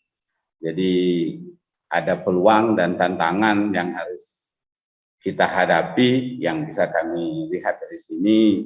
Beberapa tantangan mungkin ya termasuk lokasi geografis di tempat kami. Jadi di Bengkulu ini ada 1 kota, kemudian ada 9 kabupaten, namun di posisi kami bagaimana berupaya menarik perhatian dari kabupaten lain, kemudian segmen pasarnya dari provinsi lain untuk dapat belajar di Politeknik Rafflesia gitu ya. Kemudian pasca pandemi COVID-19 ini juga tentu kita semua merasakan seperti yang disampaikan Mbak Nova juga tadi, berbagai usaha industri gitu ya, sedikit melemah atau mungkin ada yang kolaps, kemudian ada yang berkurang. Namun kita melihat bahwa kedepannya nanti perlahan-lahan mungkin akan timbul iduka baru gitu ya. Kemudian kami juga di daerah merasakan ada sedikit penurunan untuk minat belajar, mungkin dari tingkat SMA, SMK ada yang berkurang di sistem pembelajaran dan sebagainya. Kemudian juga dengan kondisi yang ada, ekonomi yang melemah, mungkin hal tersebut juga menjadi tantangan bagi kita. Namun dari hal-hal tersebut juga tentu ada tantangan, kemudian kita juga coba melihat peluang-peluang yang ada, bahwa sesuai dengan kondisi kita yang ada di lokasi geografis Rejang Lebong, bahwa saat ini pengembangan teknologi tepat guna gitu ya, yang teknologi digital terus berkembang. Jadi hal-hal tersebut menjadi tantangan kita untuk menjawab, setidaknya masuk untuk memberi jawaban ataupun ikut serta dalam perkembangan hal-hal tersebut. Nah, kemudian seperti kita rasakan juga ada kondisi milenial sekarang gitu, gaya hidup baru. Kemudian pasca pandemi semuanya mungkin di kota-kota besar semua serba digital, mungkin di daerah seperti kami juga mengikuti semi digital gitu ya, tapi arahnya pasti ke pengembangan digital seperti itu. Kemudian juga menjelang akhir masa pandemi mungkin akan bermunculan industri, usaha atau dunia kerja baru dengan jenis dan gaya baru. Tentu hal ini menjadi peluang juga dan tantangan yang harus kita jawab, harus kita pelajari, kita adaptasikan sesuai dengan kondisi yang ada, dan kita sesuaikan dengan kondisi yang ada di perguruan tinggi kita. Kemudian tentu kita harus terus meningkatkan kemampuan lulusan, kemudian juga seperti yang kami sampaikan, walaupun di Rejang Lebong ada banyak perguruan tinggi pesaing gitu, tapi kita upaya memperkuat diri untuk terus tetap mempunyai ciri khas sebagai perguruan tinggi vokasi. Nah, mungkin itu. Kemudian tentu yang dapat kami sampaikan juga bahwa pada prinsipnya adalah Politeknik Rafflesia, terutama kami di daerah ini dengan pengalaman yang ada, pada prinsipnya adalah bagaimana kita terus berinovasi menyiapkan lulusan-lulusan yang kompeten gitu ya, dapat bersaing, berkualitas. Tentu hal-hal ini terkait dengan perguruan tinggi ini sendiri, kemudian mahasiswa, hal-hal yang harus kita siapkan tentu berulang-ulang dan kita perbaiki dari waktu ke waktu, termasuk di dalamnya nanti ada kurikulum yang adaptif gitu ya. Kita coba memaknai ataupun mengembangkan keilmuan terapan ini, vokasi, kemudian perkembangan teknis, kemudian masukan-masukan dari dunia usaha, bahwa kita berkolaborasi dengan dunia usaha gitu ya, ada link and match dengan dunia usaha, bagaimana kita bisa kurikulum kita juga menyesuaikan dengan yang diminta ataupun yang dituntut dari kondisi yang ada sekarang, termasuk di dalamnya nanti bahwa bagaimana kampus juga harus terus meningkatkan kemampuan, termasuk di dalamnya dosen gitu ya, bahwa dosen di vokasi ini di jangka waktu 4 bulan atau 6 bulan harus terus mengembangkan diri dengan adanya semacam program dosen magang, sehingga mengikuti dunia industri, dunia usaha, kemudian menyesuaikan keilmuannya dengan kondisi yang ada gitu. Nah, kemudian kami juga terus melakukan kerjasama melalui MOU ataupun MOA ke wirausahaan, kemudian di dunia industri. Di dalamnya nanti hal tersebut menjadi tempat bagi kami bagaimana untuk menyiapkan atau melatih mahasiswa kami sehingga bisa mengikuti program magang, kemudian program magang bersertifikat seperti yang sudah dilaksanakan melalui BNSP, kemudian juga terkait dengan hal-hal teknis ya, P1 gitu ya. Kami bekerja sama juga dengan Balai Jasa Konstruksi Wilayah 2 Palembang gitu, di Dirjen Bina Konstruksi.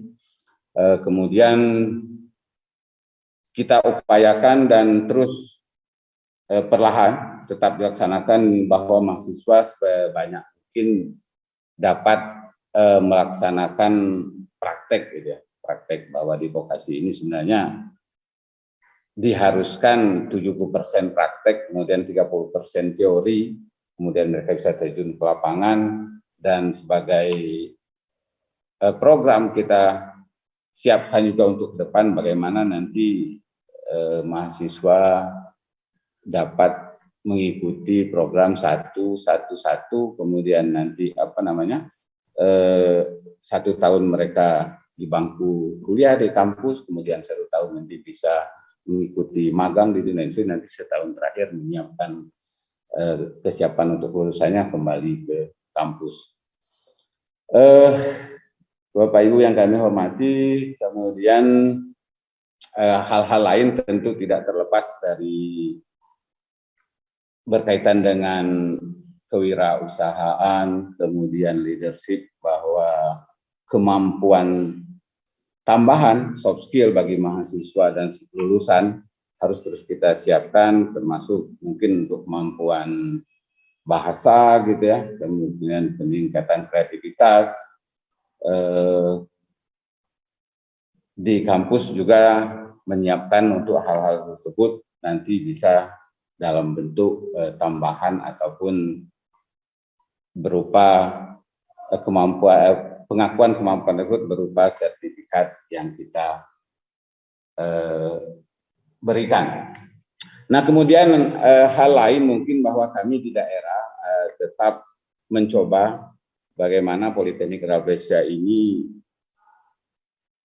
berkembang mengikuti atau menyesuaikan dengan kearifan lokal gitu ya, seperti visi misi kami juga untuk terkemuka di Provinsi Bengkulu, kemudian regional bahkan nasional, tentu yang sudah berjalan dan terus kita upayakan dengan adanya desa-desa binaan, di mana para mahasiswa dengan bimbingan dosen dan sebagainya bisa melakukan pendampingan ke desa, baik terkait dengan teknis, kemudian seperti perencanaan gitu ya, semacam konsultansi, kemudian dalam pelaksanaan, bimbingan pelaksanaan, kemudian juga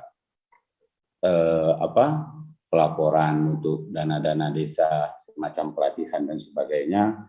Jadi hal-hal tersebut menjadi upaya kita untuk lebih dekat ke masyarakat, bagaimana keilmuan itu nanti bisa berguna bagi sosial masyarakatnya. Jadi kita dapat berkolaborasi dengan teknologi yang ada, kemudian terkait juga dengan pertanian dan perkebunan juga Ya, Pak. bagaimana menciptakan teknologi tepat guna di bidang pertanian, permesinan, dan sebagainya.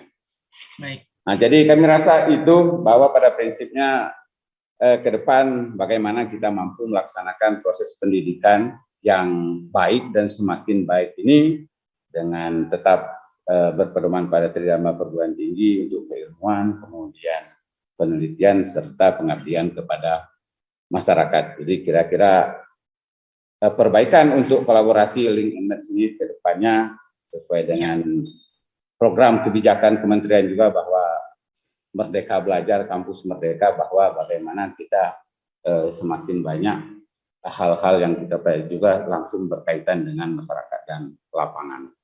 Jadi mungkin sekilas tentang kami Politeknik Rafflesia. Demikian Ibu Bapak sekalian. Ya, baik. Terima kasih. Assalamualaikum warahmatullahi wabarakatuh. Waalaikumsalam. Terima kasih banyak Pak Raden. Ini banyak banget yang bilang kampus Oren pencipta tenaga kerja terampil. Ini banyak banget Pak di komen yang bilang begitu ya Pak ya. Dan teman-teman dari Polraf banyak yang komen juga nih di kolom chat untuk mencetak generasi emas ya Pak ya. Ini apa namanya marketing banget Pak. Emas nanti apa namanya jurusannya juga singkatan dari emas juga. Apa namanya positioningnya juga emas juga. Ini apa namanya patut dicontoh. Dan terima kasih banyak Pak sudah hadir Pak. Kita happy banget dari berbagai macam kampus dari Sabang sampai Merauke bisa ikutan acara ini ya tiap minggu. Ini jadi sarana kenalan yang sangat baik sekali. Baik, kalau begitu nanti saya izin Pak ya akan ada sesi tanya jawab oleh Amba. Untuk sementara waktu saya kembalikan dulu ke Amba. Terima kasih banyak Pak Raden. Terima kasih. Selamat siang. Baik, terima kasih Mbak Nova. Nah, marketeers kita akan masuk ke sesi tanya jawab nih. Sekarang sudah ada beberapa pertanyaan yang masuk ke kami, baik melalui YouTube ataupun Zoom. Nah, ini ada 2 pertanyaan masing-masing untuk Pak Edi dan juga Pak Raden. Nah, pertanyaannya yang pertama ini untuk Pak Edi, bagaimana pertanyaannya adalah Universitas Tikubang mendeklar sebagai entrepreneurial university berbasis teknologi informasi dan juga komputer. Namun banyak juga kampus-kampus di Indonesia pada umumnya dan di wilayah Joglo Semar pada khususnya yang juga ingin menjadi entrepreneurial university. Nah, apa saja nih Pak diferensiasi atau yang menjadi pembeda Unisbank dengan kampus-kampus tersebut? Nah, mungkin selanjutnya kita langsung juga pertanyaan untuk Pak Raden. Nah, Pak Raden pertanyaannya adalah dengan semangat otonomi daerah di Indonesia, bagaimana nih peran Politeknik Rafflesia dalam mencetak generasi siap kerja untuk membangun daerah khususnya di wilayah Bengkulu dan juga sekitarnya. Baik, silakan mungkin Pak Edi dulu, lalu Pak Raden. Silakan Pak. Ya, terima kasih atas pertanyaannya. Ya, itu memang sekarang ini banyak perguruan tinggi yang sama-sama mendeklar ya sebagai perguruan tinggi yang menciptakan lulusan outcome ya, terkait dengan entrepreneurial ya. Kami mencoba untuk merespon itu dan juga kami mendeklar juga sebagai Digital Youth Entrepreneurial University yang intinya kami memiliki pencirian tadi yang mungkin bagi sebagian perguruan tinggi yang sejenis atau serupa, saya kira mungkin sama ya. Tapi dalam pelaksanaan di lapangannya, memang kami mencoba selain tadi menanamkan semua prodi itu untuk diajarkan tentang materi kewirausahaan ya atau entrepreneurship di beberapa SKS yang diberikan. Kami di kampus ini juga mencoba untuk mempraktekkan langsung seperti itu. Jadi kami sedang mengupayakan ya, mengupayakan belum terrealisasi dengan maksimal, tetapi paling tidak ya upaya-upaya yang terkait dengan startup kemudian inkubator bisnis ini mulai kita lakukan ya di bawah divisi pengembangan bisnis dan kewirausahaan. Kami mencoba itu untuk bisa diimplementasikan ke seluruh mahasiswa ya melalui tadi perkuliahan yang mengandung unsur kewirausahaan ya, sekaligus ada elaborasi kolaborasi ya yang itu juga bisa bermuara ke kegiatan-kegiatan kewirausahaan yang bisa digandeng, diciptakan, kolaborasikan antar mahasiswa di berbagai lintas program studi. Nah, tentunya kalau semangatnya sendiri, karena kita sudah mengusung itu, kita juga mengusung kalimat atau kata digital youth, ya artinya kami ini memang mencoba untuk menerima, menampung, ya, mendidik, ya sekaligus nanti juga memberikan dorongan kepada seluruh mahasiswa yang sudah join di tempat kami, ya, dengan pembekalan keilmuan yang tidak hanya secara kompetensi dari prodinya masing-masing, tapi tadi semangat untuk kewirausahaannya kita coba dengan mengajari mereka secara langsung, ya, dan kami pun juga menyediakan berbagai tempat yang rencananya kami ada beberapa unit bisnis itu yang bisa langsung dicoba untuk digunakan untuk praktek atau implementasi dari para mahasiswa.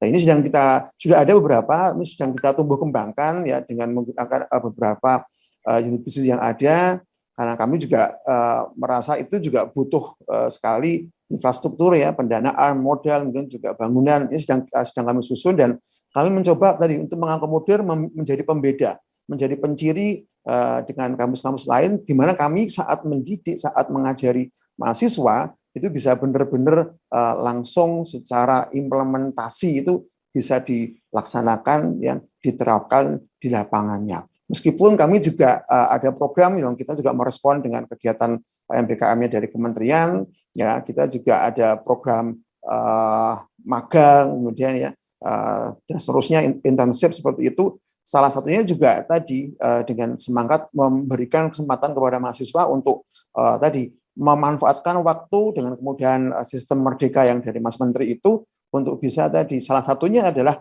untuk melaksanakan kegiatan kewirausahaan yang itu juga bisa dikonversi, ya, menjadi SKS di kampus kami. Itu kira-kira Mbak Ambalika. Baik, terima kasih Pak Edi. Baik, silakan Pak Raden tanggapannya atas pertanyaan tadi. Baik, terima kasih. Bagaimana kita menyiapkan terutama Politeknik Labesia dalam menghadapi kondisi sekarang dengan semangat otonomi daerah, di mana kewenangan tersebut ada di daerah untuk beberapa hal. Di samping hal tersebut juga menjadi semangat untuk kebebasan kita bergerak di daerah. Hal juga menjadi kendala di mana terutama terkait dengan pendanaan dan sebagainya, di mana kita dituntut untuk mandiri dan sebagainya. Jadi pada prinsipnya Politeknik Labesia berdiri juga sudah di masa otonomi daerah. Jadi kami juga sudah lumayan lama bergerak dengan keterbatasan, kemudian terus dengan semangat perubahan-perubahan ini. Tentu hal-hal tersebut harus kami mulai dari diri kami sendiri, Politeknik Labesia, bagaimana menyesuaikan diri, terutama tadi kami sampaikan adaptif terkait dengan kurikulum, kemudian kerjasama, sehingga ada link engagement dengan dunia usaha dan dunia industri yang ada di Bengkulu. Harapan kita dengan perkembangan yang ada bahwa kita terus mengupayakan mencari tempat untuk bekerjasama berkolaborasi ini, di mana dengan adanya kolaborasi atau kerjasama ini, sebagian untuk beberapa hal kadang kita sudah seperti mahasiswa, dosen, ada magang di dunia industri dan usaha, hal tersebut nanti mereka juga bisa ikut di sana atau bahkan bisa berwirausaha mandiri seperti di dunia konstruksi yang ada seperti sekarang ini, bengkel gitu ya, kemudian di usaha-usaha kecil dan sebagainya. Seperti yang kami sampaikan juga bahwa di masa sekarang dengan pendanaan desa, kemudian pendanaan kelurahan, sangat besar peluang bahwa kita bisa memulai untuk pertama berkolaborasi, bekerjasama, dan selanjutnya nanti mungkin menjadi wadah ataupun kesempatan atau peluang juga bagi kami, anak-anak kami juga, alumni kami bisa untuk terus eksis di Induka tersebut. Kami rasa demikian. Baik, terima kasih Pak Raden atas tanggapannya. Nah, Marketers sesi tadi juga sekaligus nih menutup perjumpaan kita dalam Marketers Goes to Campus episode kali ini. Saya ingin mengucapkan terima kasih atas kehadirannya ketiga narasumber kita pada hari ini, Mbak Nova, Pak Raden, dan juga Pak Edi. Nah, bagi Marketers, jangan lupa saksikan terus nih Marketers Goes to Campus setiap hari Sabtu pukul 10 waktu Indonesia Barat. Saya Ayu Ambalika beserta kerabat kerja yang bertugas dengan menerapkan protokol kesehatan pamit undur diri. Jangan lupa like, comment, and subscribe di channel Marketers Channel untuk mendapatkan update-update terbarunya. Stay clean, stay healthy, stay safe Indonesia. Sampai jumpa.